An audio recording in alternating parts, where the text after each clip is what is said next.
പിണ്ടിമന തോട്ടത്തിൽക്കാവ് ശ്രീ മഹാകാളി ക്ഷേത്രത്തിലെ മകം മഹോത്സവത്തിന് തുടക്കമായി. പിണ്ടിമന തോട്ടത്തിൽക്കാവ് ശ്രീ മഹാകാളി ക്ഷേത്രത്തിലെ മകം മഹോത്സവത്തിന് തുടക്കമായി. ഉത്സവത്തോടനുബന്ധിച്ച് രണ്ടാം ദിവസം നടന്ന കൈകൊട്ടിക്കളി മത്സരത്തിന്റെ ഉദ്ഘാടനം ആന്റണി ജോൺ MLA നിർവഹിച്ചു. ജനങ്ങൾ ഒന്നു ചേർന്നുകൊണ്ടാണ് ഇത്തരത്തിലുള്ള പ്രദേശങ്ങളിലെ ഉത്സവങ്ങളും കൂട്ടായ്മകളും ഒക്കെ ഏറ്റെടുത്തിട്ടുള്ളത്. അപ്പോൾ ആ നിലയിൽ ഇവിടെ 17 വർഷമായി ക്ഷേത്രത്തിന്റെ പുനരുദ്ധാരണ പ്രവർത്തനങ്ങൾ ആരംഭിച്ച് പ്രവർത്തനം മുന്നോട്ട് പോകുന്നു. അതിലും ഒട്ടേറെ വർഷത്തെ മഹത്തായ പാരമ്പര്യമുള്ള ഒരു കേന്ദ്രമാണ്. ഇവിടെ സൂചിപ്പിച്ചു ദേവിയുടെ ഒരു സാന്നിധ്യം, അനുഗ്രഹീതമായ സാന്നിധ്യം ഈ പ്രദേശത്തുണ്ട്.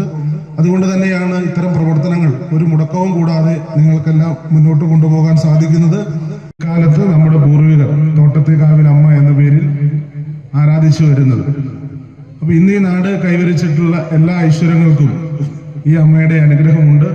അത് ഓരോ വർഷം കഴിയുന്തോറും കൂടുതൽ ജനങ്ങൾ അതുമായി ബന്ധപ്പെട്ടുകൊണ്ട് ഉത്സവവും മറ്റു എല്ലാ ചടങ്ങുകളിലും ഒരു ജനകീയ പങ്കാളിത്തം ഉറപ്പുവരുത്തി തന്നെ ക്ഷേത്രത്തിന്റെ ഭാരവാഹികൾക്ക് മുന്നോട്ട് പോകാൻ വേണ്ടി കഴിയുന്നുണ്ട്. ഈ നാടിന്റെ പൊതുവായ ഒരു ഉത്സവം എന്നുള്ള നിലയിൽ തന്നെയാണ് ഇപ്പോൾ ഇവിടെ കൊണ്ടാടുന്നത്.